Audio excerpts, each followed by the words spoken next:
Ahora sí.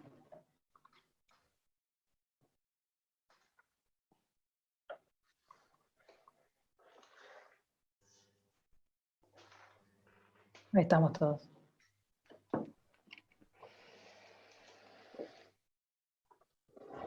Ahora sí, ¿empezamos? Perfecto. Bien, ahí está, ahí nos vemos todos. Bueno, bienvenidos a todas y a todos. Qué alegría la veo a Graciela, la verdad me emociona muchísimo verla. Bueno, un momento más que interesante y especial para todos. Acá Tonelli ya empezó fumando. Bueno, vamos a conversar, en realidad estamos repitiendo un Zoom que hicimos hace 20 días, donde estuvimos conversando sobre algunos de los rasgos que cada uno veía desde, digamos, de su mirada, sobre el escenario actual y el escenario, digamos, inmediato, en el día a día, digamos, ¿no? El que podía proyectarse en los próximos días. Fue un intercambio muy interesante y bueno, decidimos repetir. Por lo que veo, hay mucha gente que no estuvo en el anterior, así que allá vamos. Voy a presentar brevemente todos los conocemos, ¿no? Pero los voy a presentar, voy a cumplir con esta formalidad, los voy a presentar brevemente, y a lo largo de 10 minutos, cada uno tomará algunos aspectos, digamos, de la coyuntura actual, y después se abrirá debate, preguntas, y lo que quieran. Bueno, voy a empezar por Carlos, presentándola a Carlos. Carlos lleva 34 años de experiencia como consultor, ha participado en 160 campañas electorales con una efectividad del 79%, expresidente de ALACOP, fue el primer presidente de ASACOP, de la Asociación Argentina de Consultores Políticos, es autor del primer libro en español dedicado a la profesión, Cómo ser un consultor político, que recibió el premio ALACOP en el año 2018. Una cuestión que, digamos, cada vez que me toca presentarlo en la universidad o en otros espacios, cuando leo su currículum no puedo dejar de, digamos, de resaltar que es el único consultor que yo conozco que en su currículum pone cuál es su índice de efectividad, ¿no? Lo cual me parece una honestidad muy, muy grande. Bueno, Luis Tonelli estudió ciencia política en las universidades de El Salvador y de Oxford, ha sido director de la carrera de Ciencia Política de la Universidad de Buenos Aires, donde da clases desde 1985, no, esto es de El Salvador, desde 1985, UBA también, y es actualmente el titular de Política Argentina. Ha sido director general de Planificación Estratégica y director ejecutivo de Morea Araujo, Comunicación Institucional. Bueno, y yo soy Agustina Grigera, soy politóloga, coordino la carrera de Ciencia Política en la Universidad de Palermo y el diplomado en Liderazgo Público en la Universidad de 3 de Febrero. Trabajo temas de liderazgo y he trabajado durante muchos años de escritora fantasma de varios políticos y políticas, y además he trabajado de nexo entre las áreas de comunicación y los equipos de discurso. Dicho esto, digamos, voy a hacer como una especie de ayuda a memoria en mi ayuda a memoria, digamos, en este trío, y es que Carlos, por lo menos a mí, me ha aportado siempre una mirada muy interesante por su conocimiento de la opinión pública. Luis tiene una lectura, a mi juicio, digamos, muy profunda sobre los fierros de la política, ¿no? O sea, lo que pasa de puertas adentro, en la cocina de puertas adentro, en la política, y yo intentaré hacer un breve análisis del liderazgo de Alberto Fernández en este escenario. Así que bueno, empezamos con Carlos.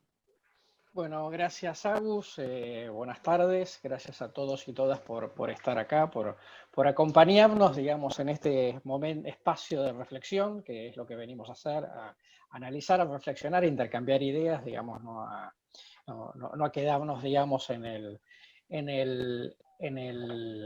la cuestión unidireccional, digamos, de esto. Todos los que, bueno, han estado, digamos, muchos de ustedes han estado en el anterior evento y saben que esto es muy de análisis de cocina, ¿no? Muy de entre casa, digamos, sin perder por ello, digamos, la rigurosidad intelectual.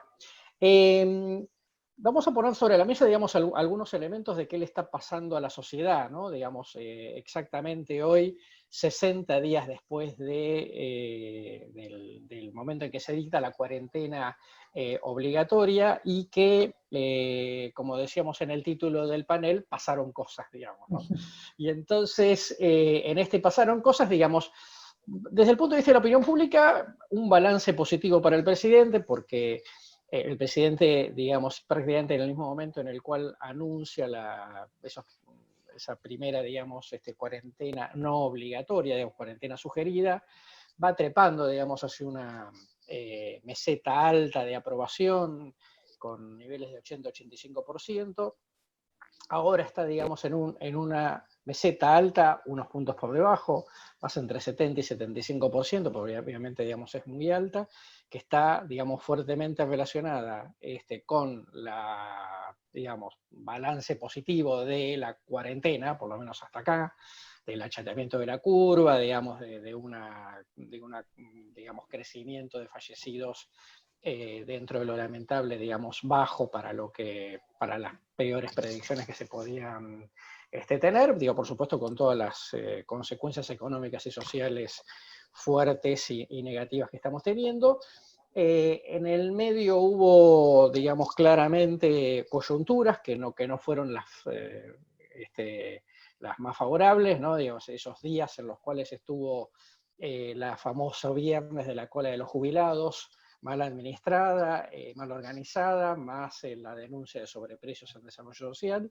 Fue una coyuntura que hizo bajar algunos puntos, volvió inmediatamente, igual que en algún otro tema, digamos, que estuvo dando vuelta. Fundamentalmente porque pasan acá dos cosas. Por un lado, digamos, la cabeza de la gente muy tomada por la incertidumbre y el miedo hacia la pandemia o desplazado hacia lo económico, digamos, en la medida en que la pandemia afloja, como vimos estamos viendo en los últimos días, vuelve, digamos, a recuperar el miedo a lo sanitario, digamos, y desplaza un poco lo económico en función, sobre todo, del impacto que tiene los números en el área metropolitana de Buenos Aires, con lo cual nos está indicando, digamos, que como sucede habitualmente, históricamente, cuando los temas de coyuntura que se presentan no atacan, digamos, los clivajes, ¿no? No atacan, digamos, los clivajes de la sociedad, entonces lo que termina ocurriendo, digamos, es una situación en la cual lo que estamos percibiendo es una situación de los problemas que no atacan, digamos, el cotidiano de la gente, digamos, tienen poca incidencia al final sobre las variaciones que va teniendo la aprobación de la gestión presidencial, con una sociedad, digamos, que diríamos que hoy está no con bronca y enojo, digamos, sí, obviamente con una cuestión de miedo e incertidumbre, tanto, insisto, por lo sanitario como por lo económico. Luego, digamos, va teniendo una situación en la cual podríamos decir que existe, por un lado, digamos, un miedo relativo, digamos, a que pasemos por el peor de los escenarios, digamos, ¿no? Cerca del 90% de la gente no cree que lleguemos a la situación España, Italia, Estados Unidos, lo cual, digamos, ya un poco le cambia los tonos al clima del humor social.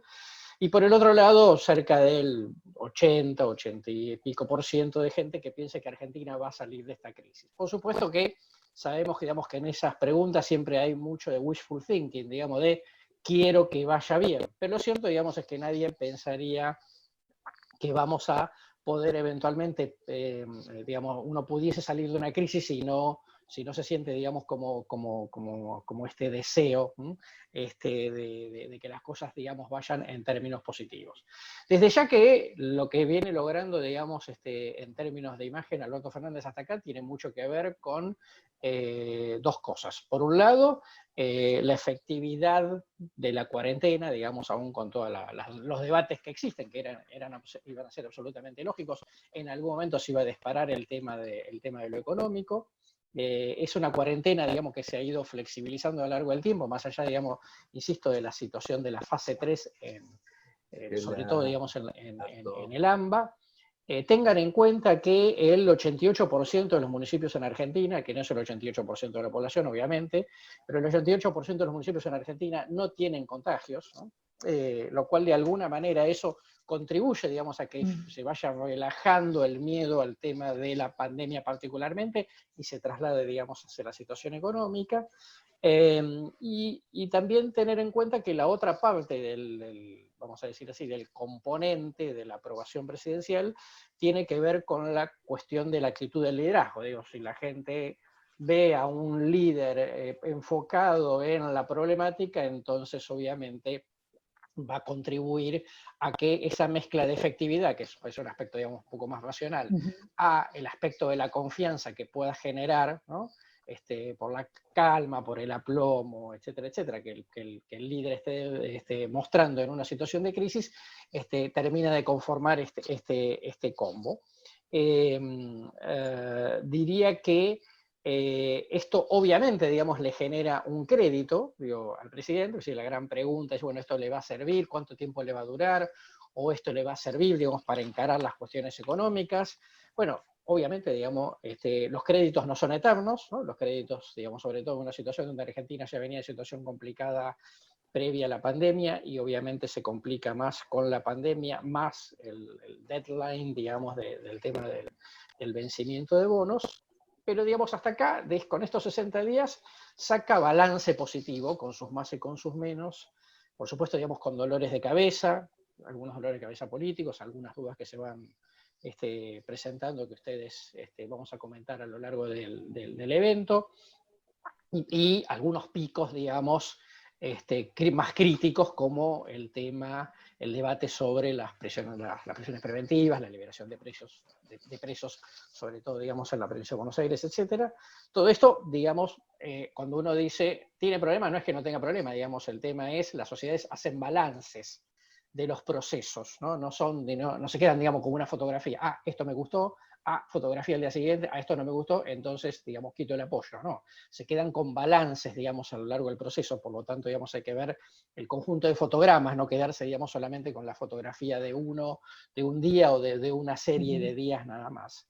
Y con esto, digamos, redondeo, yo creo que esto le sirve, digamos, como para ganar crédito, insisto, para enfrentar la situación económica. Ahora, la situación económica, digamos, todos sabemos que es sobre llovido mojado para la Argentina, que va a ser muy complicado durante mucho tiempo. Veremos qué pasa el viernes, digamos, día clave por el tema negociación externa.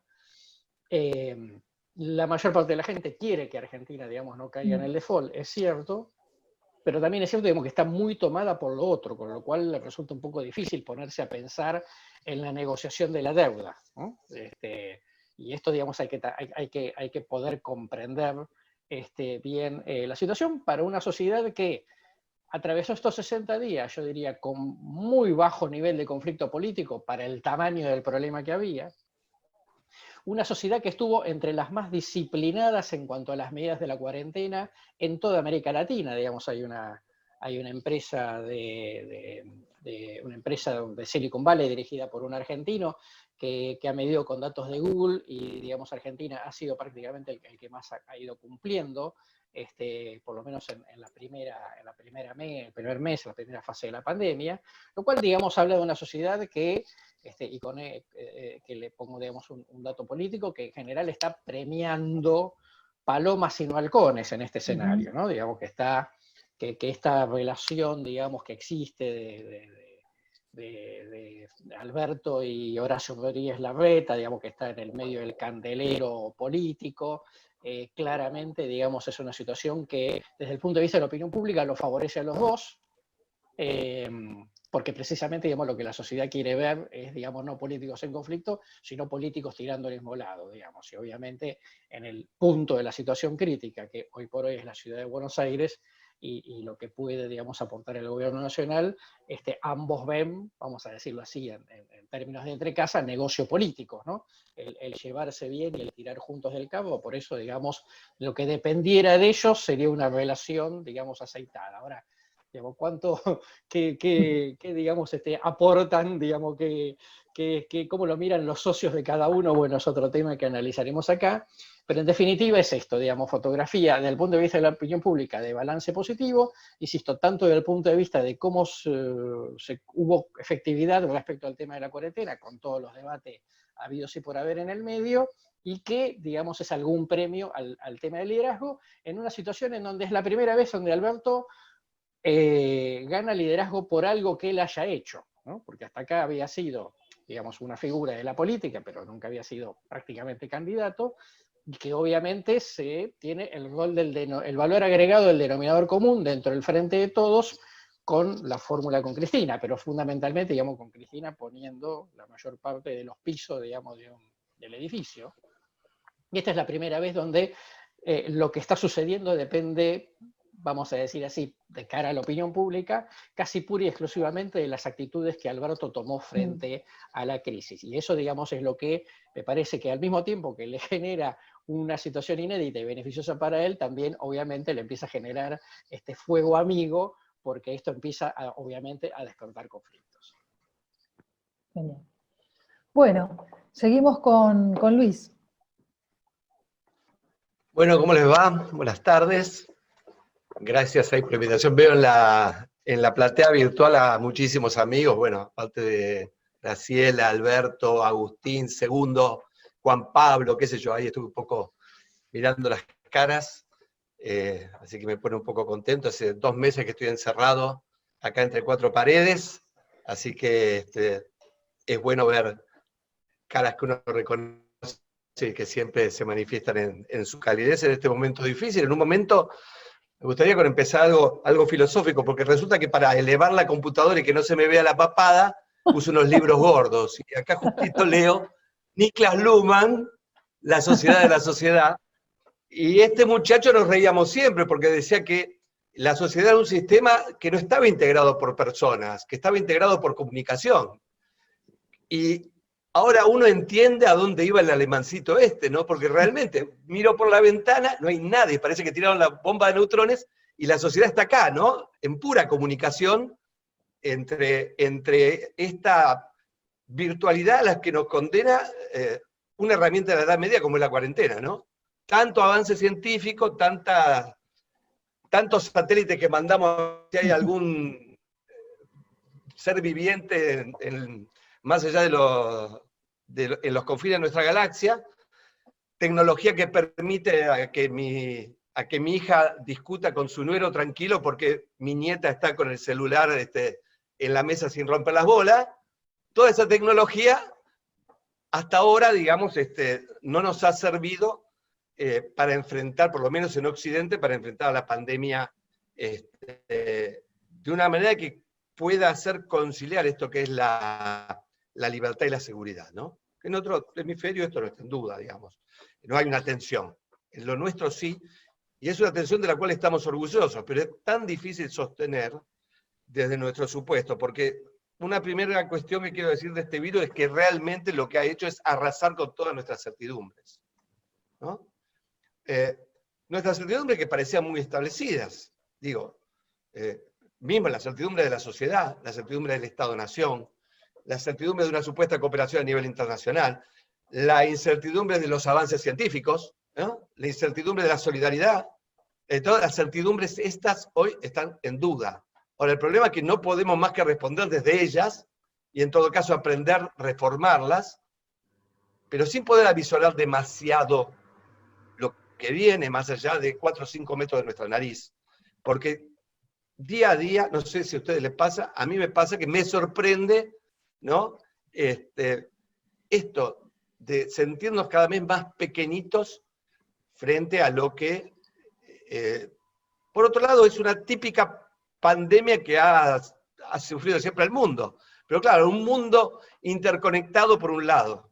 Segundo, donde el valor de la vida cada vez es más importante. Y esto es muy bueno, estamos muy orgullosos de esto, ¿no?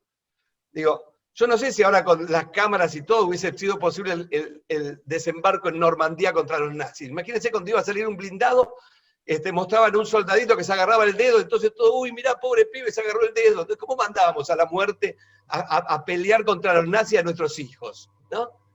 Digo, hoy, gracias a Dios, eso no lo podemos hacer. Y estamos, en última instancia, poniendo en una situación extremadamente crítica el sistema capitalista, sin tener ninguna otra alternativa, digamos, por la solidaridad.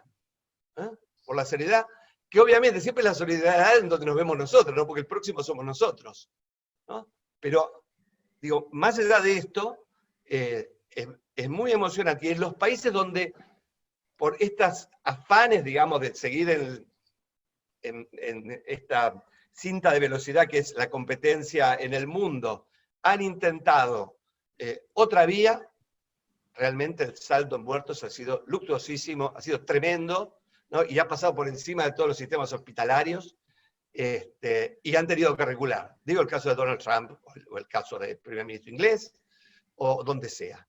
Por supuesto que hay países que manejan esto, o intentan manejarlo, digamos, con hipótesis, ¿no? Porque aquí no hay ningún tipo de certezas, y tratan de hacer este balance entre economía y pandemia, que es un balance que siempre es imperfecto, porque realmente la incertidumbre, y al no tener curvas asentadas, realmente todo es criticable, todo es incierto. Criticamos a Suecia, nos alargamos nosotros, pero después, viste, con la cuarentena aparecen los infectados en la villa, y entonces todo esto está siempre sujeto a dudas, a debate político, y ante una cuestión tan tremenda como es esta, la vida y la muerte. En la Argentina la grieta sigue vigente y se transforma, ahora se convierte en un debate entre salud y economía. Digo, no es exactamente los bandos, pero hay algo de eso en donde esta grieta que es sempiterna en la Argentina, ¿no? Desde su base es la grieta. No lo inventó el kirchnerismo, no lo inventó el antiperonismo, no lo inventó el peronismo, esto viene de hace mucho, mucho tiempo, esta grieta entre el hecho y el derecho, entre, ¿no?, los que hacen y los que respetan las reglas, y esto es la historia de la Argentina, y hoy se manifiesta de esta manera, en alguien que es soberano porque dicta el estado de cuarentena, ¿no? Entonces, obviamente citando a Carl Schmitt, y reformulando estos momentos, ¿no? Carl Schmitt decía, soberano es el que dicta el estado de excepción, hoy la excepción es la cuarentena, ¿no? Y el tema es que, obviamente podemos imaginar las mil y una formas inteligentes de salir. Ahora, nos pasa como los economistas teóricos que sostienen esto de, supongamos que tenemos un abrelatas, ¿no? Supongamos que tenemos un estado inteligente, no, es lo que nos falta. Si tuviéramos un estado inteligente, nos hubiésemos puesto una cuarentena total en Atamisqui, ¿no? Donde no solamente no saben lo que es el coronavirus, seguramente, espero, sino otras veleidades, digamos, de la globalización. Caemos en esto porque no tenemos otra cuestión. Y también es cierto, como decía Carlos, que si el soberano es el que dicta el estado de cuarentena, Alberto Fernández, ¿no?, que era este presidente designado, aunque elegido en una fórmula, pero con el poder en el banco de suplentes, obviamente adquiere un protagonismo sin necesidad de ser un líder político, con el mismo rol que tuvo siempre, que es de jefe de gabinete, porque es un jefe de gabinete, digamos, del coronavirus. Digamos, es un jefe de gabinete que, por resolver cuestiones técnicas, aunque no tenga más que la cuarentena y firmar el decreto de la cuarentena, digamos, porque mucho más no tenemos, con eso ya le sirve para estar en el centro de la decisión. Ahora, claro, digo, fíjense que es algo que ya venía prefigurado en la idea de Alberto Fernández de cómo ser, ¿no? Cómo ser, entre comillas, porque ya se había vinculado con una idea de un poco desopilante, ¿no?, de gobierno de científicos. Está bien que estaba contra otra idea más desopilante y llevada a cabo por el gobierno anterior, que era el gobierno de los CEOs, ¿no? Bueno, entonces digo, al gobierno de los CEOs, el gobierno de los científicos, ¿viste? Uno se imagina después a los neuros, ¿no? El gobierno de los neuros, por ahí con la... En última instancia es un corifeo de infectólogos, ¿no?, que le sirve también para que él avance con esta consolidación del poder que depende de la eficacia. Porque no digo, no es, el enemigo es un enemigo técnico, como es un virus, digamos. Y ahí está el problema, que al problema de la eficacia contra la pandemia empieza a aparecer el problema obvio, que es el problema económico. Y asimismo, en esta coalición variopinta, donde tiene que atender a elementos muy importantes, como lo es el kirchnerismo, las concesiones, por un lado, al discurso kirchnerista, y por otro lado, la típica actitud peronista de, bueno, ¿no?, de ser consustanciales a la crisis, ¿no? Porque el peronismo es consustancial a la crisis, digamos, porque las crisis necesitan conducción, y ahí hay todo un síndrome que estos muchachos, digamos, de alguna manera siempre lo han aprovechado. En el 89, en el 2001, y ahora no había helicóptero, pero sí lo que hubo, el coronavirus, digamos. Entonces estamos en la crisis perfecta, como decía otra vez, porque es una crisis sanitaria que se transforma también en crisis económica.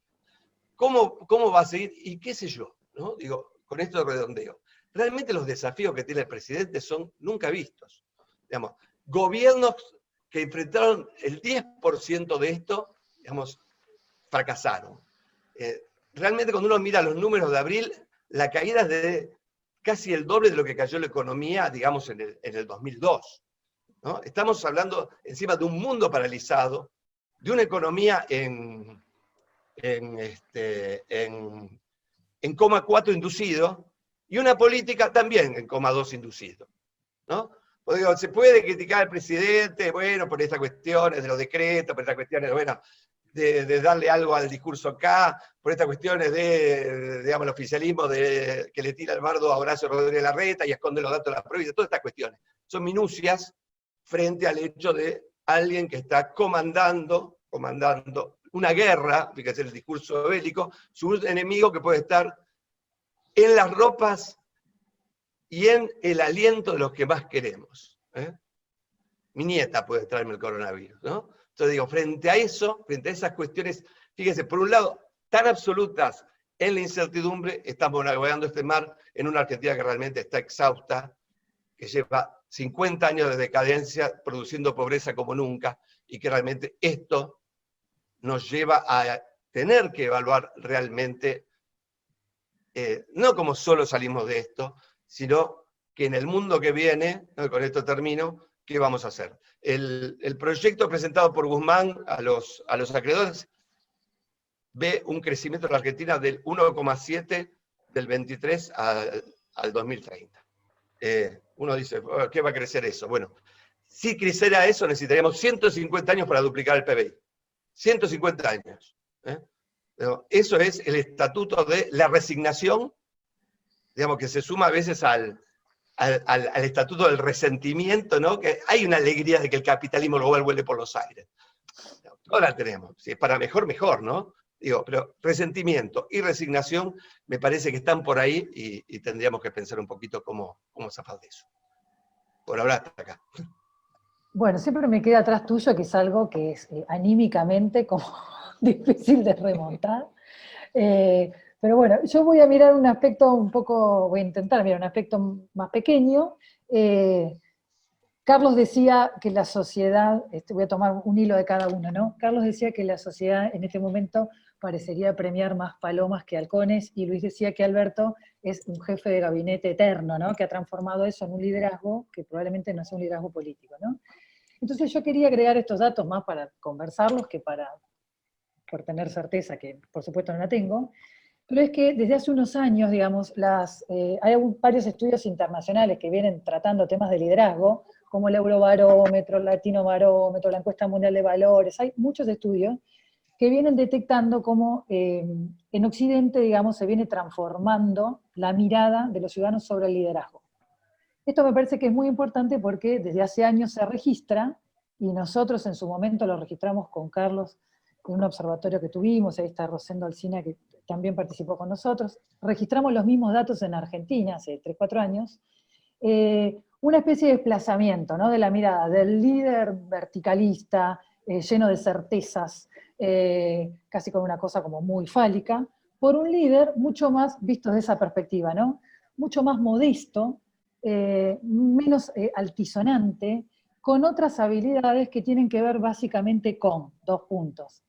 Y hago esta especie de viñeta porque me parece que eso es lo que tiene de interesante para este escenario, ¿no?, y para el que viene. El atributo más, son 4 o 5 atributos importantes para el liderazgo, ¿no? El primero tiene que ver con la cercanía, el primero y fundamental.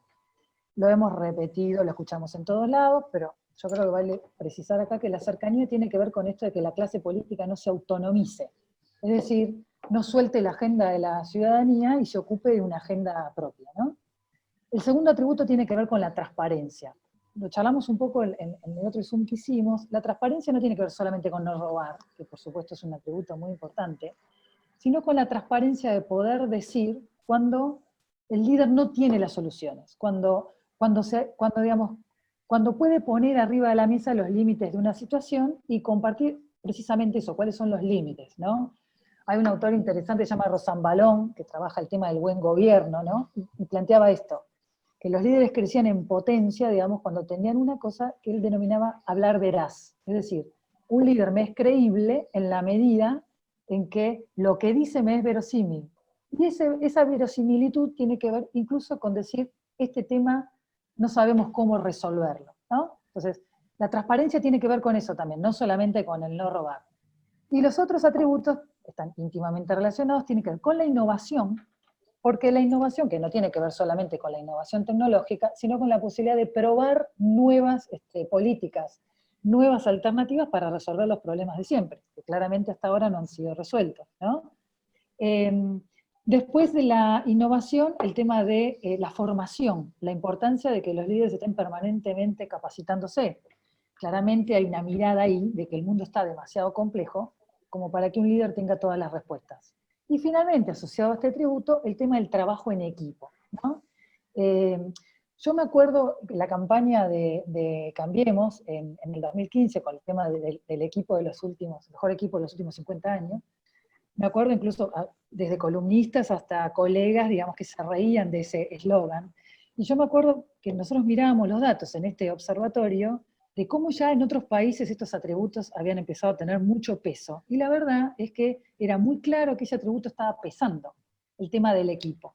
Porque ahí teníamos un líder como Macri, que no era el típico líder carismático y vertical, sino alguien que compensaba, digamos, sus, entre comillas, debilidades, vista de una mirada muy por ahí antigua del liderazgo, con un equipo de gente que en principio, en la expectativa, digamos, le iba a poder suplir. Entonces, estos datos ya estaban, en este proceso venían. Mi sensación es que la pandemia profundizó esa mirada sobre el liderazgo. ¿Por qué? Porque una crisis mundial asociada a lo sanitario, a la salud, como decía Luis, a la posibilidad de que un familiar, uno mismo, se muera, digamos, necesita no un tipo, un conjunto de tipos.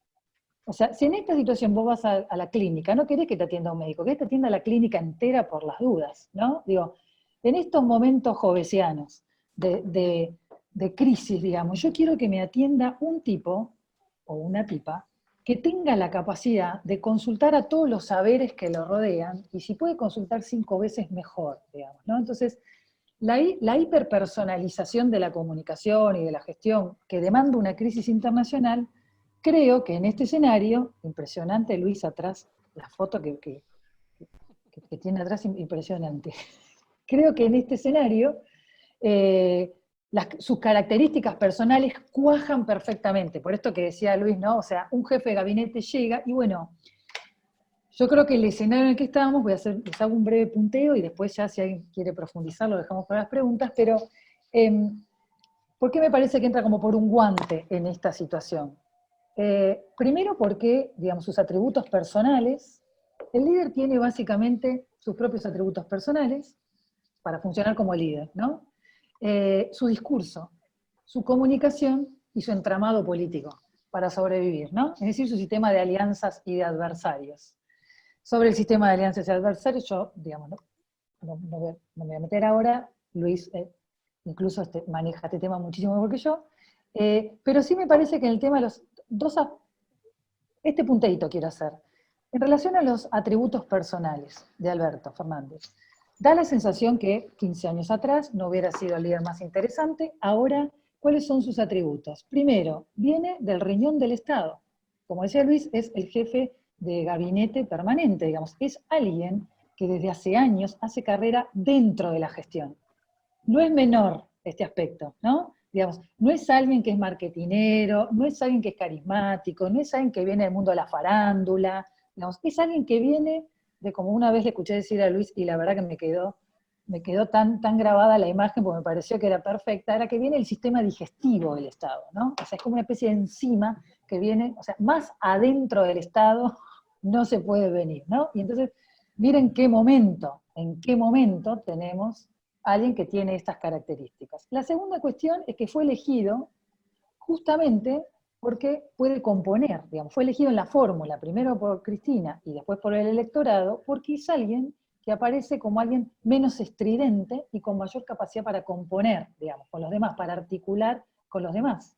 Lo cual claramente, digamos, encaja con los atributos que vimos antes del liderazgo, ¿no? Sobre todo la capacidad de trabajar en equipo. ¿Por qué? Porque el liderazgo que se viene desarrollando es el de, diríamos, el de cazador y gestionador de talentos, digamos. Es el líder que puede coordinar un equipo, donde incluso hay gente que sabe mucho más que él de determinados temas, y sin embargo puede potenciar mejor de los talentos en vez de aplastarlos, digamos, ¿no?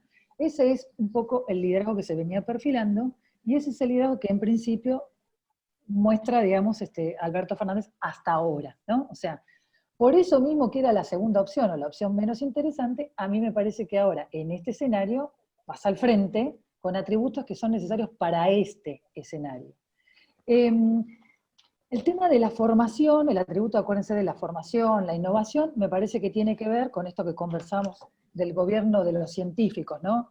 Yo creo que en este punto el gobierno de los científicos es un aliciente, en el sentido de que no estamos en cualquier momento, ¿no? Estamos en un agudo de la crisis, y por supuesto que lo esté asesorando gente que sabe de epidemiología, digamos, da tranquilidad, ¿no? En este caso. En todo caso, en algún momento, en la siguiente etapa, sería interesante que aparezcan otras personalidades que asesoren, además de las médicas, digamos, ¿no?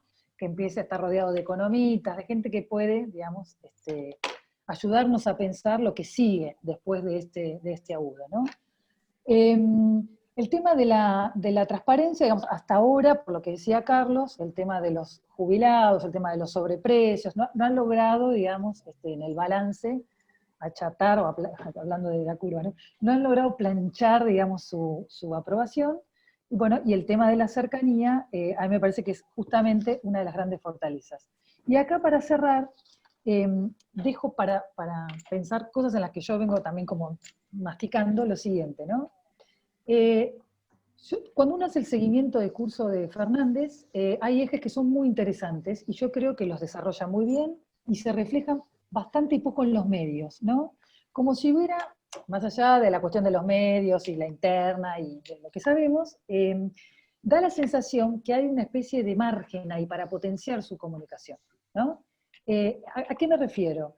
Primero, la cuestión de el mundo está en default. Ese argumento lo viene desarrollando en algunas entrevistas, a mí me parece que es muy interesante, porque en cierto punto, voy a usar muchísimas comillas, transmite tranquilidad, en ese sentido.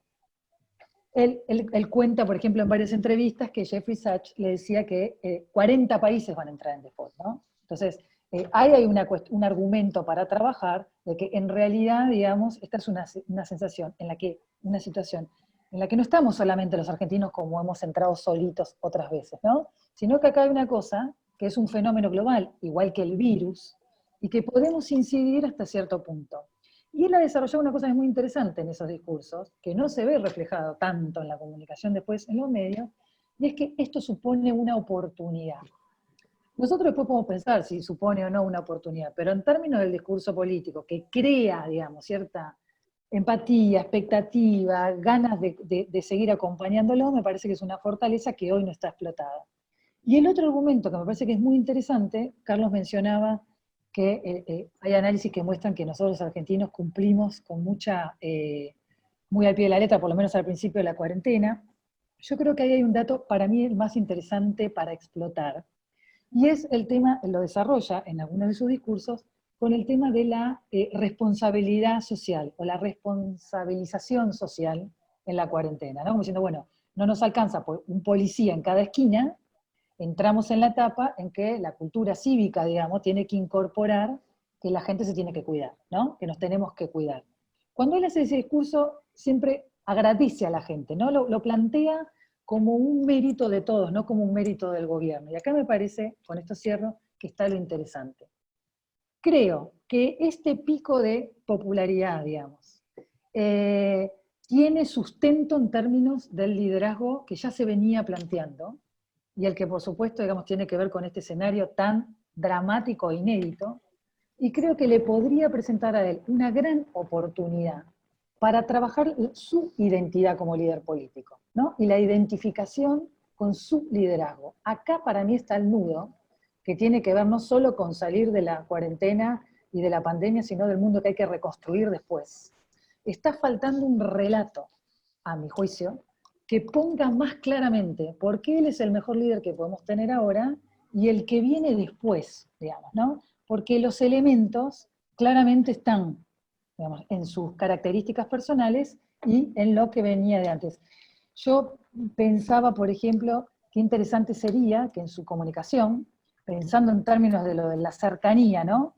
Empezar a aparecer ya la gente. Digamos, cuando estuvo en Volkswagen hace 2 o 3 días, yo no sé si ustedes vieron, digamos, esta cosa de la potencia que tiene mostrar como ejemplo, ¿no? Que acá tenemos una empresa que atravesó de determinada manera el dilema entre salud y economía, y que optó por cuidar a la gente y sin embargo no cerró, digamos, ¿no? Me parece que hay una potencialidad de hacer como una especie, como hacía la Nata en los 90, que tenía una cosa muy, muy interesante que era el desfile de modelos, yo no sé si ustedes se acuerdan, que hacía una pasarela y ponía a desfilar a gente que tenía comedores en barrios carenciados, digamos, otros modelos para mirar, no los modelos que estaban más asociados al éxito en la década del 90, ¿no? Entonces, yo creo que se abre comunicacionalmente un espacio para empezar a trabajar una identificación más fuerte con su liderazgo y con los valores que supone su liderazgo hoy y en la reconstrucción de lo que viene, ¿no? Así que bueno, dicho esto, abrimos a las preguntas y a los intercambios, ¿eh? A ver, ahí está Fernanda también al mando. ¿Cómo estamos con las preguntas? ¿Alguien? A ver. Ahí podés ver en el chat, Agus, Sí. las preguntas que se van dando. Bien. A ver, a mí una cosa interesante es que parte de la nueva normalidad que estamos atravesando todos tiene que ver con que nos cuesta el manejo de las tecnologías, ¿no? Entonces, por ejemplo, en este caso, a mí el mouse se me traba, no sé si es porque es un problema exclusivamente mío, o si tiene que ver con esta nueva normalidad, pero llego a leer yo una sola pregunta, no, a ver, esperen, ni siquiera puedo bajar el mouse para leerlas, voy a hacer un intento, ¿eh?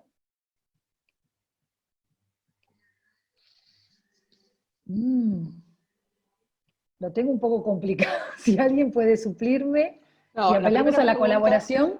La primera pregunta es de Laura Sperling y dice, Alberto también reconoce a los gobernadores como interlocutores.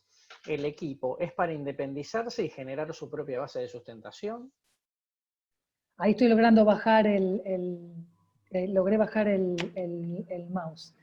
Okay. Yo creo que el único aporte que haría ahí es que forma parte de esto que estamos conversando, la colaboración claramente con Larreta, creo que fue la más sorpresiva al principio, y es permanente, por eso digo, yo creo que él de manera innata, por la figura del jefe de gabinete, la figura del constructor, la figura del que está segundo, todos los que sabemos acá, que hemos tenido contactos con líderes, el ego y el temple de alguien que siempre fue segundo es muy particular.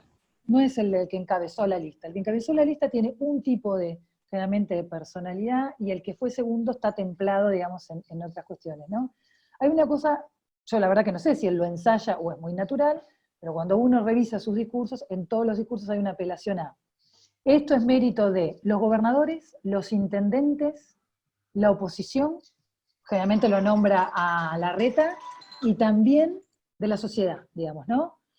A mi juicio falta todavía agradecerle más a los médicos, a los recolectores de basura, a otros, ¿no? Pero los gobernadores claramente, no sé si hay una cosa de equipo, pero sí de reconocimiento de que el esfuerzo es producto de todos, ¿no? Sí, me parece que esto se inscribe en algo que es una tendencia que todos conocemos, que es a recrear esta liga de gobernadores e intendentes en términos de partidos de los que gobiernan, ¿no? Porque en la Argentina, digamos, han ganado de alguna manera protagonismo gobernadores e intendentes, pero by default, ¿no? Porque se rompieron los partidos políticos. Es como vieron ese estanque que teníamos en el fondo de casa, y de repente cuando baja las aguas nos encontramos la bicicleta oxidada de cuando éramos chicos, y dice, mirá dónde estaba. Bueno, digamos, para mí es un retroceso, como también las crisis, digamos, y en esto tiene que ver algo por ahí de mi percepción sobre la esencia humana, que no es muy optimista, digamos. Por eso no creo que cuando las cosas van mal surjan lo mejor, me parece al contrario, cuando las cosas van mal surge lo peor. Y en la Argentina tenemos una prueba palmaria de esto, que cada crisis ha generado 10% de pobreza que se ha quedado ahí. Y cada crisis ha agregado 10% de la pobreza más. Así que los nostálgicos de las crisis, yo les recuerdo que con cada crisis estuvimos cada vez peor. Y la Argentina lo que ha tenido no es, digamos, una decadencia estable, sino picos y crisis que nos han sumergido en el subsuelo y del cual no nos hemos podido levantar. Y hoy tenemos la crisis perfecta. Así que digo, con esto tampoco no quiero cortarme las venas, porque el que me conoce sabe que soy una persona básicamente alegre y que me tomo la vida muy, muy apasionadamente, pero digo, pongámonos las pilas, porque hay gente que vive un poquito peor que lo que vivo yo, digamos, ¿no? Digo, acá estoy en retiro, de la ventana veo la 31 y hay gente que se va a morir, digamos, porque no está tan bien alimentada como este gordito, digamos, de Quilmes, que tuvo la oportunidad, bueno, de ganarse la vida diciendo estas pavadeces. Entonces, digo, en ese sentido, y por eso digo lo de la Liga de Gobernadores y la Liga de los Intendentes, que fue, imagínense, es el grado cero de la política, la intendencia, ¿no? Digo, porque no estamos en Estados Unidos y veo que se bajaron de Mayflower y bueno, y ahí cada comunidad se creó sus autoridades y todo lindo, y la caballería entraba cuando terminaba la política y se venían los sitios. Acá la caballería entró de principio, digamos. Entonces, digo, el territorio es el grado cero. Y en el territorio, cuando hay crisis, se conjugan ahí todos los males, ¿no? Porque, ¿qué va a pasar ahí? Digamos, pobreza creciente, gente muerta de hambre, digamos, el virus, digamos, tenemos toda una serie de cuestiones. Y por otro lado, es la estrategia de Alberto, que la única que le queda es, muchas veces, pedirle a los gobernadores que le pidan a él las cosas. Uno puede asumir responsabilidades. Yo trabajo con muchas gobernaciones y nos reímos con los gobernadores porque Alberto dice, pedime a mí salir de la cuarentena, ¿no? Digo, que también es evadir las responsabilidades, pero bueno, es un tema de poder, ¿no? Y sabemos que todo esto es, como dice la filosofía, una epogé, ¿no? Poner entre paréntesis una situación de debilidad del presidente, ¿no? Está viviendo una luna de miel, ojalá esta luna de miel siga, yo digo, aprecio a Alberto, parece su tipo, peor, digo, no es el gastroenterólogo del Estado, es el proctólogo del Estado, el proctólogo. ¿No? Y estamos en una situación de mierda, así que por eso es de un tipo eficiente, ¿no? Digo, más allá de eso, más allá de todas sus tramoyas y trampas que ha hecho, digamos, porque bravo, por esa cara de JTP de la UBA no esconde que es un tipo bravísimo, ¿no? Y si no, pregúntele, digamos, al finado jefe de gobierno libera de la ciudad a la que le hizo, ¿no? Eso, digo, para recordar nada más, porque acá ninguno es santo y yo tampoco, pero ya que estamos, ¿vieron? Lo digo. Entonces, de esa debilidad me parece que está tratando hasta hacer virtud. Carlos, ¿vos ibas a decir algo? No, yo lo que digo es un poco, me parece que hay que hacer una lectura, digamos, como por debajo de la línea de la superficie del agua, digamos, ¿no? Porque está claro que después la relación es más conflictiva de lo que parece, ¿no? Digamos, no es una relación, digamos, como tan llana, más allá de que los incluya en el discurso, ¿no? Lo cual está bueno, digamos, yo obviamente haría lo mismo, pero bueno, eso tiene que ver con lo que preguntaba Laura, con el tema del juego de alas, ¿no? Esta cuestión, digamos, de la propia matriz que tiene el Frente de Todos, que es lo que lleva, digamos, a que naturalmente, digamos, se vayan recostando como por un lado como por el otro, un poquito, digamos, en la descripción que hacía Luis recién de esa trastienda que me parece que es importante, y que es natural, digamos, y que va a pasar siempre, todo el tiempo, en este gran equilibrista que es Alberto hasta el final, precisamente, digamos, por esta matriz que la coalición tiene. Bien. Hay otra pregunta. No puedo, por mi mouse, no puedo llegar a ver el nombre, te pido mil disculpas, pero la pregunta... que lo lea? Dale, perfecto, genial. La de Ahí Fernández. Va. Bien, vamos con la de Andrea Andrea Balsaña, sí. Después hay un par de manos levantadas, pero primero la de Andrea. Dice, una pregunta, siempre los atributos se plantean en oposición. Para Alberto Fernández, ¿cuántos de sus atributos se contraponen con el liderazgo de Cristina y cuánto con el de Macri? Es Bueno, difícil esa, che. es difícil. Pregunta una más fácil, por favor. Claro, bueno, yo, por ejemplo, ahí lo que veo es que una cosa es la campaña y otra cosa es la situación actual, ¿no? Yo veo más claro en la campaña eso que decís, Andrea, de Alberto Fernández silenciosamente, pero como la contracara de Cristina, ¿no? Yo veo que en muchos mensajes de campaña eso se jugó. Yo, por ejemplo, de que empezó la cuarentena, veo que hay muchos periodistas que siguen en ese juego, haciendo esas preguntas, y yo he visto que él se desmarca con mucha facilidad en esto de, bueno, la consulta a Cristina, hay internas con Cristina, o sea, no estoy diciendo que no las haya, digo que en lo discursivo se desmarca con cierta facilidad en esto de nosotros trabajamos juntos, o habla más de sus atributos que de los atributos de ella, ¿no? Y yo creo que en este contexto, digamos, está claro, salvo algún chisporrotazo, que me parece que tiene más que ver con la dirigencia política que con la sociedad, bueno, eso lo sabe Carlos mejor que yo, da la sensación de que la gente lo está mirando a él como líder, ¿no? Cristina, no sé si sienten que Cristina está disputando el liderazgo, ¿no? Esa es la sensación que yo tengo. Sí me parece, porque también tiene que ver con una pregunta que me parece que hacía Juan Carlos, sí me parece que el estilo de Alberto Fernández y de Larreta es más parecido que el de Cristina, Macri, Kicillof. Lo dejo ahí, después si quieren lo retomamos. Bueno, dado que está ahí en la platea mi gran amiga Gabriela Hipólito O'Donnell, uno ve contraposiciones entre concepciones de la política y de discurso político medio obvio que al entrar en crisis el anterior, entonces se colocan como contraste absoluto, ¿no? Así como el discurso de los globos amarillos y el Be Happy de Mauricio Macri, digamos, contrastaba con el estilo del pathos dramático, del Valley Pulpit de la doctora Cristina Fernández, me parece que en el Alberto hay una idea de orbis tertius, ¿no? Digamos, el Estado popular intentó ser reemplazado por el Estado meritocrático, el Estado CEO, como quieran ustedes llamarlo, qué sé yo. Y ahora hay, por eso digo la mencionaba a Gabriela, una especie de entronización de un Estado burocrático electivo, ¿no? Que está en un artículo de Eduardo Fidanza, pero lo pone en términos positivos, que se pide un consenso tecnológico ahora, tecnocrático. Vieron, yo digamos, no me olvido de lo que leí, pero no aprendí nunca más. Así que en el año 68, Jürgen Habermas publicó Ciencia y Técnica como Ideología, ¿no? Y me parece que hay esto, en Alberto, digamos, por esta cuestión técnica, que un poco cruzó mi intervención anterior, de reclamarse a una diagonal que es tan apolítica, digamos, como la gestión de los CEO, o también incluso de el pueblo me lo pide, ¿no?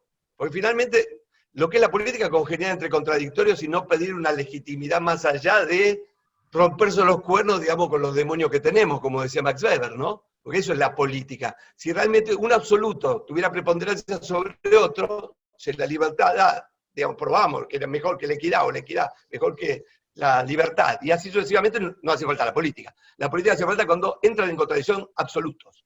La vida amenazada, digamos, por el virus, la vida amenazada por la economía. Ahí no hay solución, digamos, no se puede ir a la Constitución, o ir a la gestión, o ir a un algoritmo, o ir a Dios. Digamos, acá es política, y hay alguien que decide, y después, bueno, le pondremos su nombre a la 9 de julio, o lo colgaremos de un poste, digamos. Así es la política.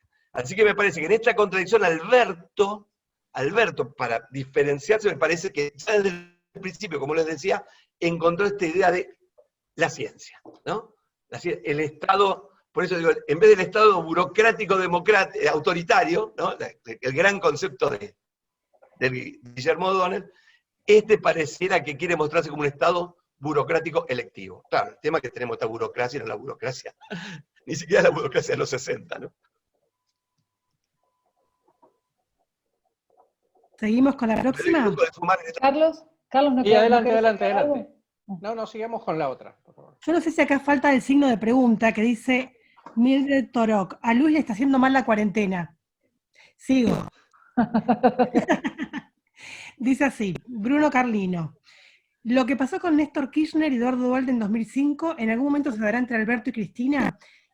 ¿Para cuándo ustedes creen que esto se dará? No, me parece que es. No, no creo que se dé, realmente. Pero, primero, el contexto es muy distinto. Digamos, Néstor estaba parado sobre una recuperación económica fenomenal y tenía, digamos, en su propia génesis, digamos, como una construcción de poder, digamos, muy fuerte.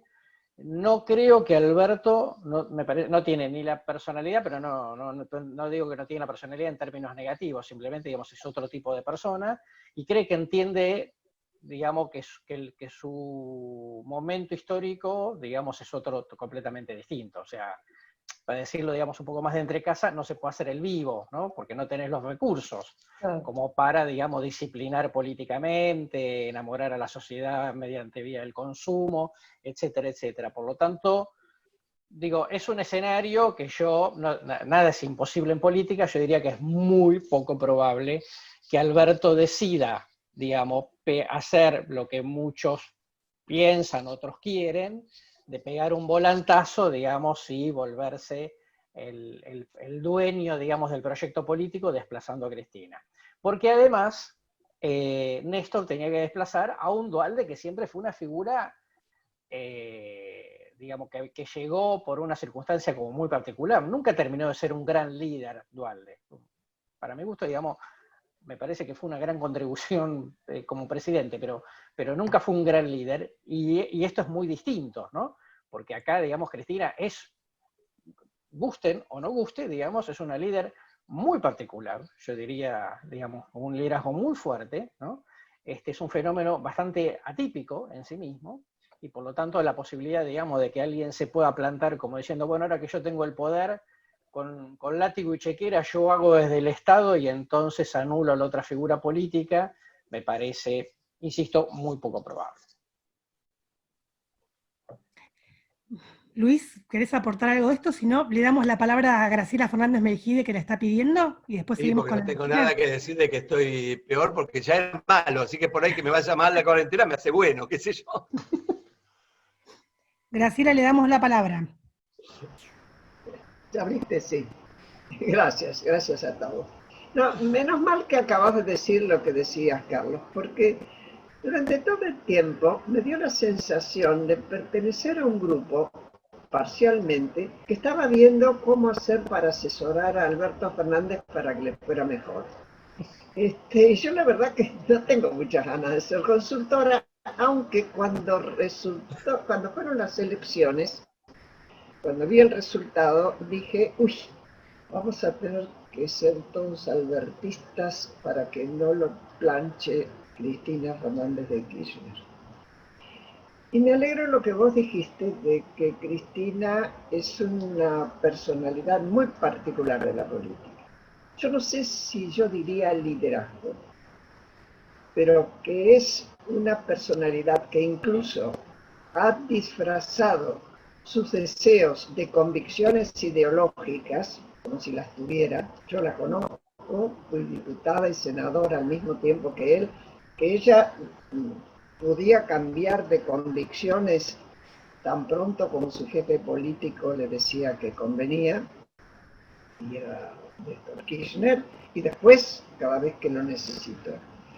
Si yo tengo que plantearme hoy cómo llegó Alberto Fernández ahí, siendo un enemigo acérrimo de Cristina, un crítico brutal, lo mismo que Massa, que le estropeó la reelección, es porque Cristina estaba dispuesta a hacer cualquier cosa. Primero sabía que sola no ganaba, segundo, dispuesta a hacer cualquier cosa con tal de que ella y sus dos hijos no fueran procesados.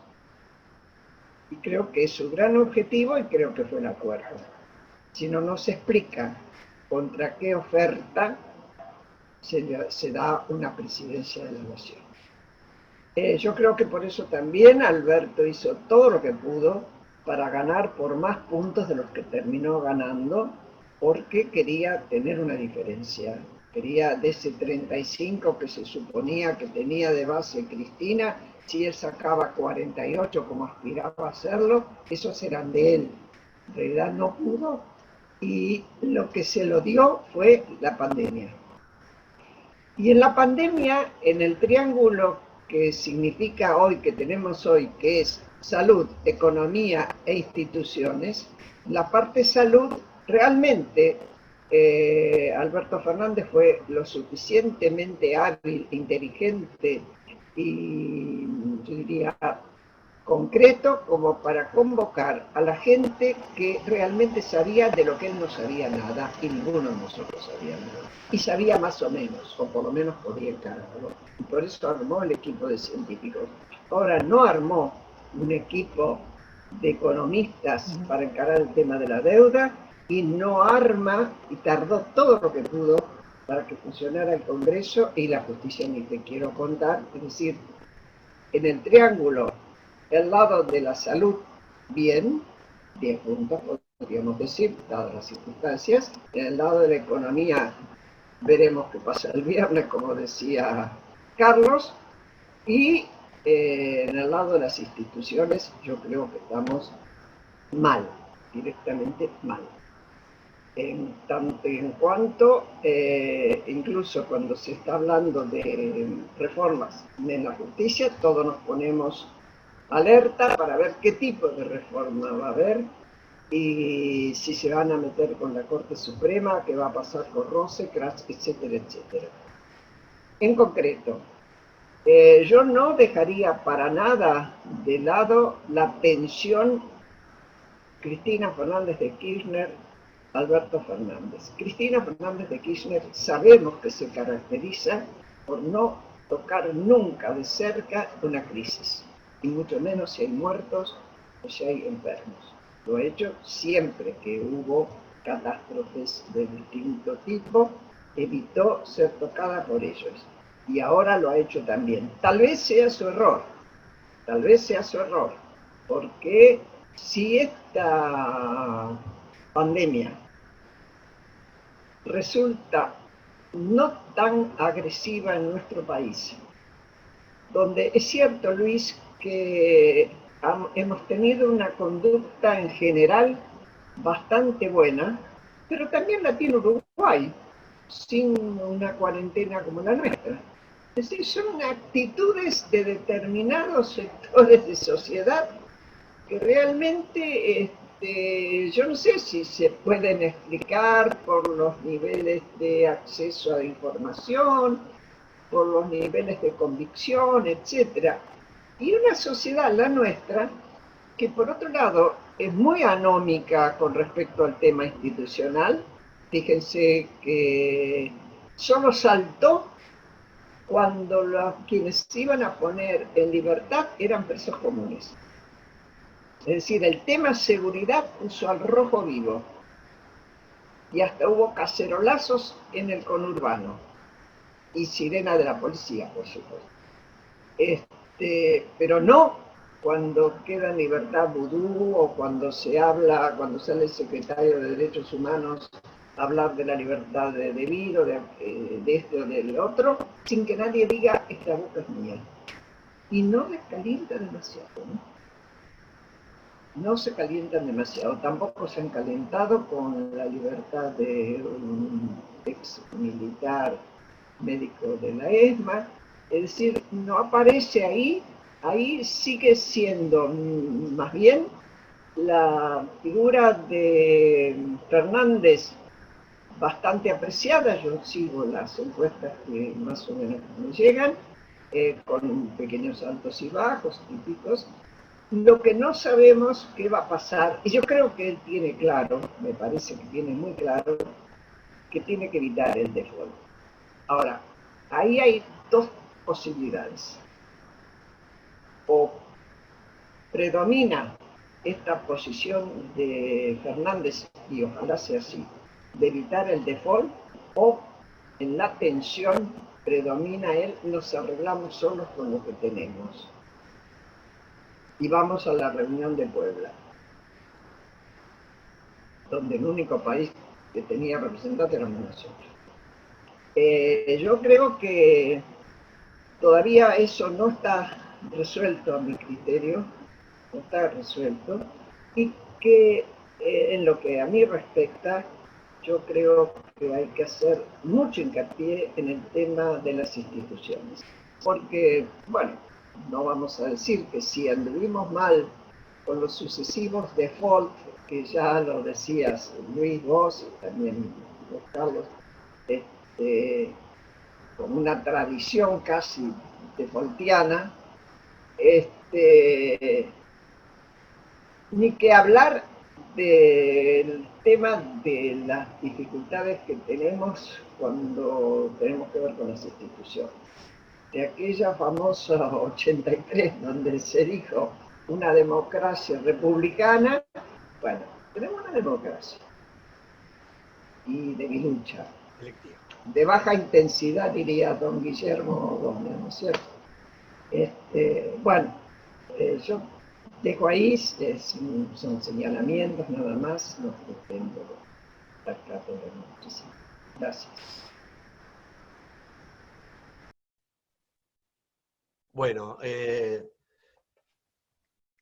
gracias por las reflexiones. Me parece que como siempre en la Argentina tendemos a tomar a la coyuntura como el todo, ¿no? Y estamos viviendo recién las primeras estampas de una película que tiene más incertidumbres y más suspensos que una de Hitchcock y se puede transformar en una de Stephen King rápidamente. No sabemos, no sabemos. Me parece que la cuarentena ha puesto en cuarentena también a la política, ¿no? Dice, 4 la economía, 2 la oposición, 1 la interna, que obviamente es una interna muy fuerte, muy dura.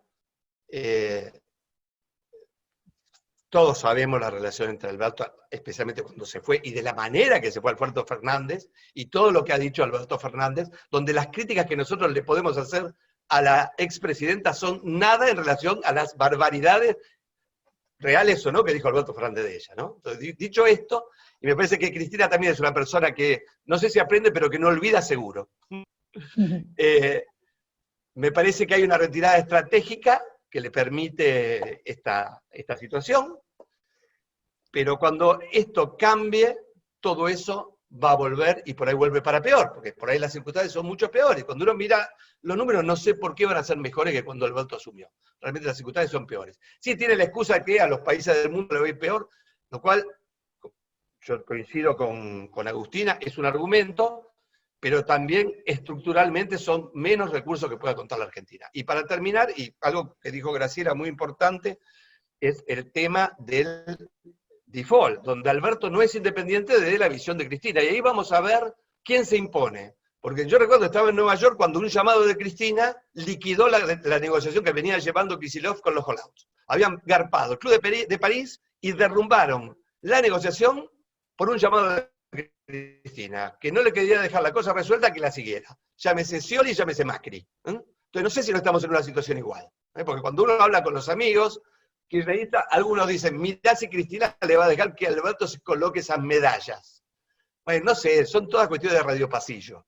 Pero digo, para no adelantar, miremos, si hay default, es un default político, porque no están tan alejadas las posiciones están ya en mesa de negociación, que tendría que haber sido un poquito antes para no tener que extender esto, están en mesa de negociación. Si caemos en default es porque hubo una llamada, y ahora no va a ser a Nueva York, va a ser del Instituto Patria a la Casa Rosada. Y ahí tendríamos un buen estado de la cuestión de lo que es esa interna, que por ahora está disimulada en la cuarentena.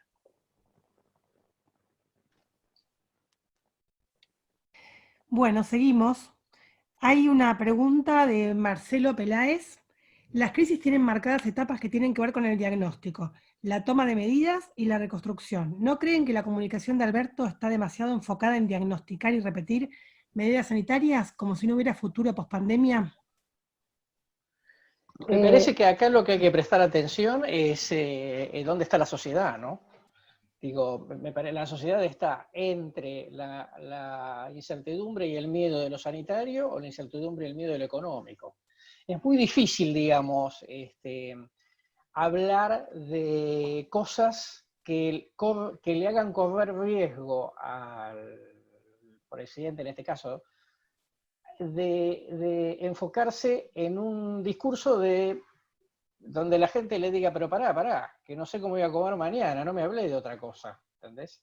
Entonces me parece que hay que ser como es una coyuntura muy difícil y que entiendo que corres el riesgo de que si no estás como todo el tiempo enfocado en la pandemia y en lo económico eventualmente, la sociedad diga, ¿y dónde estás mirando? Digamos, ¿dónde estás focalizado? ¿No? Esto es como el riesgo de pasarse de líder, ¿no? De pasarse y entonces empezar a hablar de cosas que para la sociedad diga que sean totalmente como hablar de la luna, ¿no? Entonces es una situación muy difícil. Yo creo que no está el momento como para que un liderazgo, no importa cuál, digamos, hable de una cosa diciendo, bueno, tendríamos que empezar a ver si en el 2025, digo, está de día a día esto, ¿no? Digo, esto me parece que, cuando estamos viendo si día a día sube o no la cantidad de contagiados, para ver si el viernes o el sábado decretamos extensión de 15 días, si de la fase 3 pasamos a la fase 2, dejamos la fase 4, lo que diablo sea, es muy difícil, digamos, plantear otra cosa fuera de ese esquema, mirando a la opinión pública, por supuesto. Totalmente. Yo lo que agregaría ahí, que es un poco lo que planteaba antes, es que me parece que se abre una ventana de oportunidad para Alberto Fernández, para Rodríguez Larreta, para cualquier liderazgo, digamos, ¿no? Lo que yo planteo de Alberto Fernández también me parece que es válido para Rodríguez Larreta, que tiene que ver con esta cosa de contar con atributos que pueden encajar en este escenario. Si los aprovecha o no, es otra cuestión, digamos, ¿no? Una vez puede estar en el lugar justo y no aprovechar su potencial, digamos. Eso yo no tengo cómo saberlo. Lo que sí me parece en términos de comunicación es que a 60 días, poco más, de cuarentena, digamos, puede ser un buen momento, incluso para algunos gobernadores, para usar la comunicación para empezar a plantear algunas cuestiones sobre qué significa su propio liderazgo, o la identificación ciudadana con su propio liderazgo, ¿no? Sobre todo pensando en valores como el cuidar, digamos, un gobernador que puede plantear que cuidó a la población, digamos, tiene un potencial ahí para aprovechar. El tema de la reconstrucción, digamos, de lo que viene después, el tema de ponerle cierta mística a lo que viene después, más allá de la desesperación por la situación de salud y la situación económica, me parece que hay, gestionándolo con mucha delicadeza, ¿no? Me parece que ahí hay un escenario donde se puede construir. Las crisis producen un insumo gótico, ¿no? Que es el miedo. Un insumo para la política, para el poder, que quizás es el peor de todo, que es el miedo. Y me parece que en algún momento hay una especie de dialéctica entre el miedo y la bronca, ¿no? Donde el gobierno, centrándose en los aspectos sanitarios, de alguna manera recuerda que no hay que tener bronca porque está luchando contra ese miedo.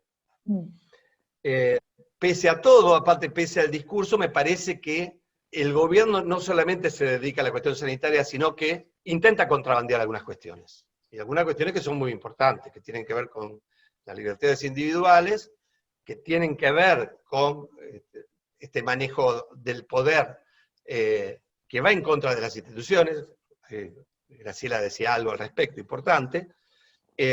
Y también me parece que como todos terminamos dependiendo de la maquinita, porque no hay financiamiento de otro tipo, salvo los papelitos del estancio que son nuestros pesos, ¿no? Y todo el debate que salió sobre los coronapesos con Carrillo y demás, estamos en cosas muy importantes los argentinos a veces, ¿no? Nos permiten presuponer que si la crisis sigue manteniéndose, los sectores de la sociedad civil van a estar cada vez más dependiendo y más expuestos a la necesidad de intervención del Estado, ¿no? Por eso digo, estos proyectos de ley que aparecen diciendo, bueno, que las empresas a las cuales el Estado socorre, después el Estado les va a colocar representantes en el directorio. Bueno, algunas empresas podrían hacerle juicio al Estado, porque es el Estado el que impuso la cuarentena con las cuales no pueden trabajar y tienen la necesidad de vivir de los subsidios, ¿no? Digo, Me parece que ahí hay una cuestión peligrosísima, por eso, digamos, mi maniobra de flanco al principio de hablar del dilema de seguridad y libertad, esto en la Argentina se llama grieta. Y es el poder de una idea política, digamos, surgida a partir del Estado y que avanza sobre la sociedad civil, y otra idea política que surge de alguna manera de la sociedad civil y trata de resistir al Estado. Me parece que de trasfondo de todo esto se va a venir esta discusión muy fuerte, cuando hoy dependemos todos, ya digo, de un Estado que solamente puede producir papelitos que rápidamente se van al dólar, ¿no? Que este es el gran problema ahí, lo tenemos ahí, ¿no? No hay ningún tipo de capacidad de absorber esos pesos, porque ni siquiera podemos consumir, yo ni siquiera puedo ir al bar que iba toda la noche a consumir, digamos, así que por primera vez estoy ahorrando plata en mi vida, y el ahorro se llama dólares, así que eso es muy peligroso. Bueno, seguimos con algunas preguntas más. Hay una de Juan Carlos Vaz, que dice así: para Agustina, de la misma manera que analizaste el liderazgo de Alberto Fernández a nivel nación, ¿qué podrías decir del liderazgo de Axel en provincia de Buenos Aires y de Larreta en Cava respecto del manejo de la pandemia en lo que a ellos respecta? Por lo mismo que les comentaba antes, de lo que mostraban antes de la pandemia, ¿no? Los estudios sobre liderazgo, sobre los atributos de liderazgo, que además son más profundos entre los millennials y los centennials, ¿no? Digamos, los chicos de 16 a 18 tienen una cuestión hasta más cargada de ética en relación al liderazgo, y los 18 a 35, es un corte un poco arbitrario, ¿no? Pero también comparten el tema de los valores, ¿no? Lo que en relación a esos valores, me parece que lo de Axel Kicillof, digamos, no tiene la cuestión de la transparencia, sí, de la cercanía. Me parece que uno podría armar como una especie de ecualizador, ¿no? Con qué cuestiones sintoniza y con cuáles no, ¿no? Claramente la cercanía, su campaña la gestionó con el eje de la cercanía y aparentemente le dio resultado, ¿no? O sea, yo creo que la imagen de verlo recorriendo en su autito fue una cosa que los medios recogieron. Entonces me parece que el tema de la cercanía, no sé las encuestas de la provincia de Buenos Aires, si lo perciben como cercano, como gobernador. Pues una cosa era el mundo antes del inicio de la cuarentena, o sea, las campañas electorales en Argentina, y otra cuestión es ahora, ¿no? Yo tengo dudas cómo se procesa esta discusión con Rodríguez Larreta entre esos dos liderazgos, porque son dos liderazgos muy diferentes, ¿no? Digamos, el liderazgo de Rodríguez Larreta en ese punto me parece mucho más componedor que el de Kicillof. No sé cómo se procesa, en quién le da el sentido al tema de cada uno proteger los intereses de su distrito, ¿no? O sea, no sé cómo sale esta discusión después. Ahí, a la luz de eso, me parece que sería interesante ver los dos liderazgos. Pero claramente para mí Kicillof tiene atributos antiguos de liderazgo, ¿no? No los atributos que se vienen registrando en los estudios en los últimos años. Por algo no tiene la misma imagen positiva que tiene Fernández y Larreta, ¿no? Yo discúlpeme si pienso mal, pero esto lo traduzco en términos del interno Alberto Fernández, Cristina Fernández, ¿no? La disputa entre Horacio Rodríguez Larreta y Kicillof me parece que es la discusión también de fondo entre Alberto y Cristina. Total. Kicillof me parece que es la agencia estatal de Instituto Patria, ¿no? Y me parece que ahí lo que estamos viendo también es una prefiguración de si las cosas van mal, ¿no? Porque en ese alegre resentimiento de Kicillof poniéndose contento de que al mundo le va mal, a la globalización le va mal, al neoliberalismo le va mal, no se da cuenta que en el mejor momento del kirchnerismo fue porque a todo eso le iba bien, porque a la globalización le iba también, con China y Estados Unidos traccionando el consumo y haciendo que los chinos se fueran del campo a la ciudad, y los chinos en la ciudad les gustaran los pollos, y los pollos les gustaran la soja argentina, el kirchnerismo tuvo plata para hacer lo que fue. Cuando se rompió esto, todas las nacionales y populares, tan solidarios y tan generosos, se fueron al diablo, al diablo. Se tuvo la deuda para paliar más o menos la cuestión. Cuando se agotó la deuda, ahí sí tocamos el grado cero del infierno, que ahora está disimulado por esta pandemia que nos ha puesto a todos en cautiverio, digamos. Si las cosas van mal, ese es el discurso que va a primar. Y no sé si va a ser contra Alberto Fernández o Alberto Fernández, resignando todo y pegándose para haciendo el vocero de Cristina. También puede ser una posibilidad. Pero esto ya es futurología y simplemente para meter un poco de insidia, digamos, en este panel tan amable y políticamente correcto. Bueno, seguimos. Otra. Fabián Falco para Luis y Carlos. Hay un temor creciente en el sector privado sobre un eventual avance del Estado en las regulaciones y en la incidencia de las decisiones propias de las empresas. ¿Ven un avance en esta línea? A mí me parece que... Sí. Dale.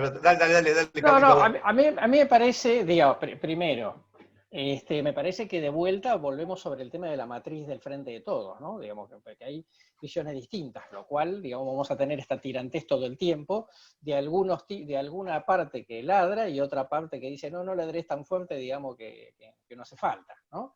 Esto lo vamos a ver todo el tiempo. Hasta acá la impresión que tengo, digamos, es que yo no le prestaría tanto la atención a las iniciativas intervencionistas en la economía, sino le prestaría más atención al modus operandi de cómo se va procesando esas cuestiones. Porque hasta acá muchas de las películas son, alguien dice, me parece que sería una buena idea, me parece que habría que hacer tal cosa, desde el ala más cristinista, otro que dice, sí, me parece que eventualmente podría ser, después dicen, bueno, la verdad que el presidente no está muy convencido de eso y finalmente no, ahora en 4 actos y después aparece, finalmente no pasa mucho, ¿no? Digo que el impuesto a los ricos todavía no entró en mesa de entradas, ¿no? Está ahí como dando vuelta. Y así pasa con varias cosas, ¿no?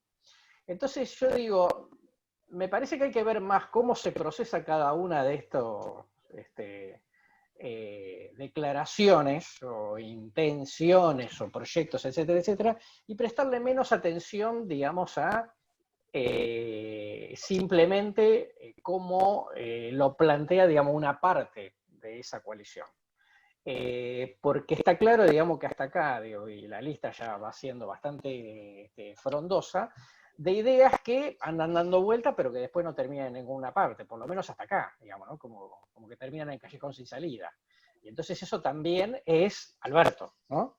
Es el Alberto, digamos, que agarra, digamos, lo pasa por la procesadora y queda algo muy chiquitito que después no parece, digamos, que se pueda consumir, ¿no? Entonces, ojo, porque esto también, digamos, forma parte de cómo él, digamos, y toda esta coalición procesan algunas de esas cuestiones, y sí coincido con lo que decía, aprovecho lo que decía Luis antes, me parece que muchos de estos conflictos son tiros por elevación a Alberto, ¿no? A Rodríguez Larreta, a marcar la cancha por izquierda, etcétera, etcétera. Este es un sistema con 2 papas, ¿no? Perdón. ¿no? Sí, Luis decía, la última pregunta ahora. Sí, para cerrar un poco la pregunta ahí de Fabián. Este es un sistema con 2 papas, ¿no? El problema es que uno de los papas no está casi jubilado, digamos, y ya dijo todo lo que tenía que decir, ¿no? Que es Cristina, y que encima está en el banco de suplentes, ¿no? No está en una residencia ahí, un geriátrico en el Vaticano. Digo, cuando uno escucha, habla con amigos del lado kirchnerista, del lado cristinista, la crítica a Alberto es, el problema que Alberto es demasiado flojo contra los grandes intereses económicos. Algunos llegan, algunos digo que no son tontos y tienen mucho poder, ¿no? Llegan a decir, el problema es que Alberto es uno de ellos, no es uno de nosotros. Digo, por eso estoy totalmente de acuerdo con Carlos que todo va a tener que ver con el procesamiento y cómo sigue esta milonga. Si esto va a ser la milonga triste, más triste que la de Homero Manzi y Sebastián Piana, digamos, desde que las cosas van muy mal, me parece que ese discurso va a naturalmente colgarse, como siempre el populismo cuando no tiene plata y cuando le va mal, digamos, ¿qué tiene? Y bueno, tiene las banderas de la patria será liberada o la bandera flamará sobre sus ruinas, ¿no? Digo, esto es toda historia que hemos visto, que hemos vivido, que hemos conocido y que no tenemos por qué sorprendernos.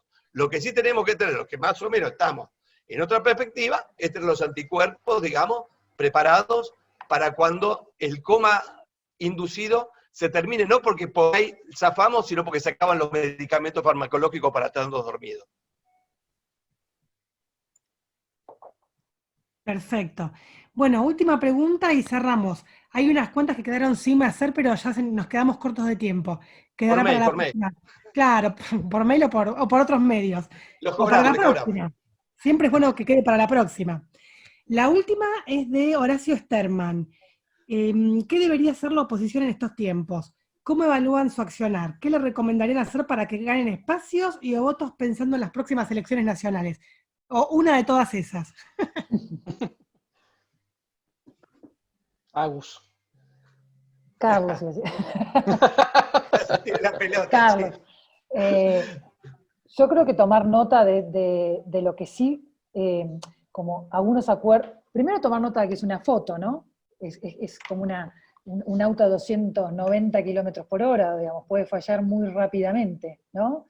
Pero aún sabiendo que es una foto y que hay que tomarla con muchísimo cuidado, yo lo que tendría en cuenta es los acuerdos sobre los que parecería haber ya acuerdos, digamos, ¿no? Los acuerdos que por este momento, por este lapso, parecen medios intocables, ¿no?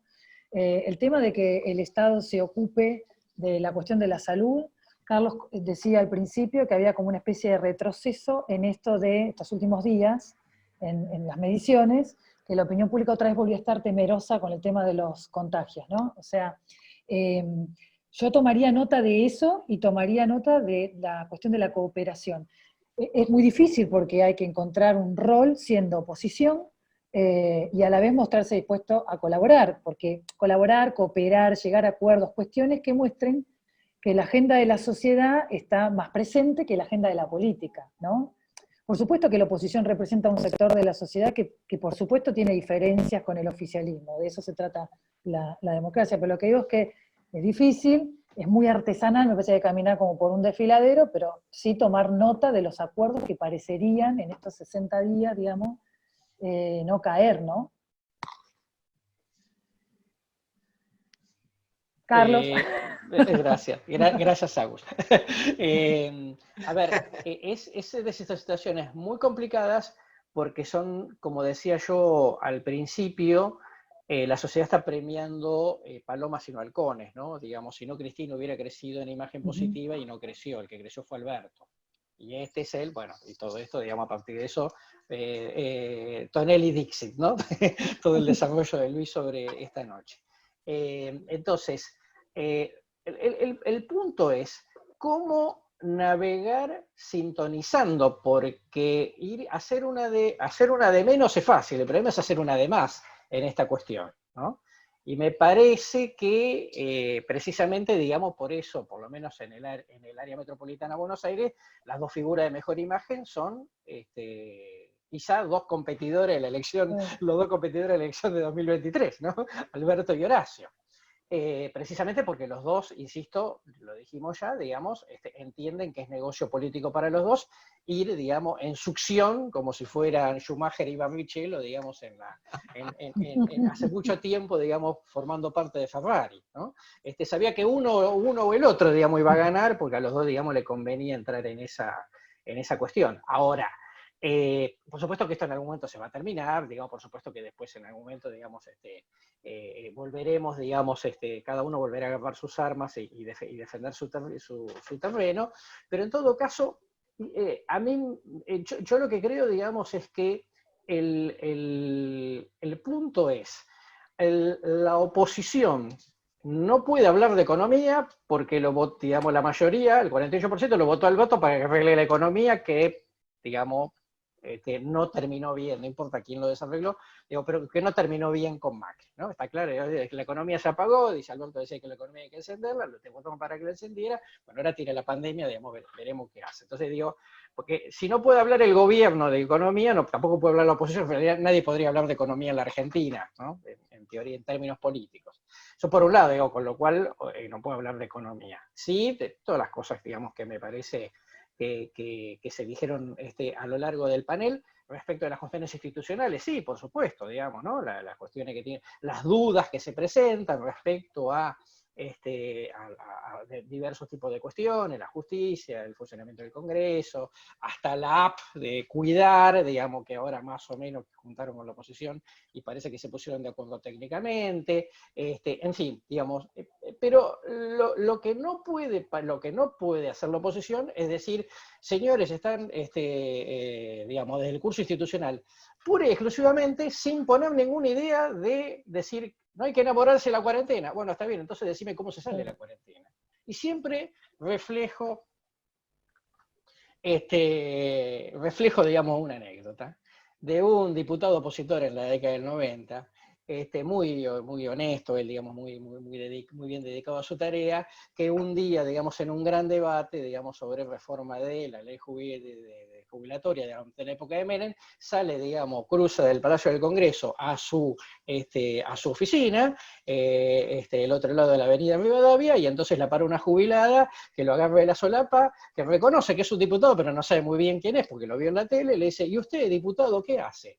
Y él se abatata, digamos, no sabe qué responder, y dice, señora, y yo no puedo hacer nada, yo soy opositora. Ah, no puedo hacer nada, ¿por qué no se suicida? ¿Ok? Tragicómico, ¿no? Digamos, de película italiana. Pero lo que quiero decir es que lo peor que uno puede decir es decir, yo te pago un sueldo para que vos también propongas algo, no solamente, digamos, para que diga que el señor tiene que corregir, digamos, A, B o C, ¿no? Digamos. Entonces, en esta circunstancia, el discurso no propositivo, ¿no? Decir, mire, señor, acá está el plan, yo, si fuera usted, haría esto, me parece que tiene que estar, porque si no, digamos, va a decir, el gobierno se equivocó, es malo, más o menos, etcétera, etcétera. ¿Y la oposición qué hace? Y en esto, digamos, tenemos larga historia, que a veces fue resuelto correctamente y a veces fue resuelto incorrectamente desde el punto de vista estratégico. Digo, estos elementos como para responder a la pregunta de Horacio respecto de qué rol, digamos, difícil, muy difícil, no es que sea sencillo, debería, creo yo, cumplir la oposición en la Argentina. Algo de ello, digamos, algunas actitudes me parece que han sido sumamente positivas desde el punto de vista de su interés estratégico, digamos, independientemente de lo institucional y lo político. Luis, ¿vas a decir algo? No, yo creo que lo mejor que puedo aportar es cerrar acá con lo que dijo Carlos. Parece que ya hemos hablado mucho. Y de vuelta, estamos en una situación donde hoy lo que parecen como los protagonistas de lo que vienen por ahí no lo son. Depende qué pase. En nuestra oposición, de eso puedo hablar porque, bueno, un poco pertenezco a ese campo, no un poco, sino mucho, es una oposición que es societista. Surfeamos a la opinión pública, ¿no? Más que tener esos liderazgos que lideran a la opinión pública, ¿no? Cambiemos, surfeó a la opinión pública. Me parece que el gobierno enfrenta 3 problemas que se le pueden dar vuelta, que son, bueno, pandemia, cuarentena, economía e institucionalidad. Siempre que las cosas, el peronismo enfrente le van mal, son traducidas en términos de institucionalidad, digamos, por la oposición, ¿no? Hoy no es el momento de la institucionalidad, es el momento del soberano que dicta el estado de cuarentena. Pero no sabemos qué pueda pasar. Digamos, la oposición está haciendo, como dicen los venezolanos, esperar agarrarlos en la bajadita. Esperemos que esa bajadita no sea realmente, ya no la grieta, sino un abismo. Así que bueno, les agradezco mucho haber aguantado mi optimismo tan... Yo quisiera agregar una línea más ahí, que en mi caso quiero cerrar con esto, que es el tema de tiempo de descuento también para construir sentido, ¿no? Para la oposición, para el oficialismo, digo, en todo Occidente, no estoy pensando solamente en la Argentina, ¿no? Hoy leía cómo trepó Cuomo, por ejemplo, en Nueva York, trabajando el tema de el gobierno se tiene que ocupar, en Estados Unidos, ¿no? El gobierno se tiene que ocupar, con un Trump, se tiene que ocupar de la salud, ¿no? Como la salud, como el valor más fuerte de la etapa que viene. Entonces, por más que esto es una urgencia, y estamos todos, los ciudadanos y los dirigentes cacheteados, creo que es un momento para que alguien empiece a pensar un poco en los equipos de cada uno, cómo se construye sentido, relato de cómo seguimos después de esta, porque si bien es cierto que nos atraviesa el miedo, el miedo rencor también, como decía Luis, también es importante el miedo esperanza, ¿no? La cuestión de la esperanza, de ver un horizonte, de ver esto sigue de alguna manera, ¿no? Muy bien. Bueno, muchas gracias a todos, ¿no? Que se quedaron hasta esta hora. Yo creo que hay que brindar, ¿eh? Estamos en condiciones de brindar. Sería como una especie de momento whisky, digamos, diría Pani. Y yo sé, lo mío es tremendo. Esta es la última botella que tengo. Esto es más valioso que el dólar. Un Lafroy. Es la última copa que me queda, que no rompí. Gracias a todos yo con un por té. venir y los esperamos en la próxima. Chao, ¿eh? muchísimas Ahí está. gracias a todos. La verdad que me ha hecho muy bien para soportar 3 días más de cuarentena. Gracias. Chao. Ah. Chao.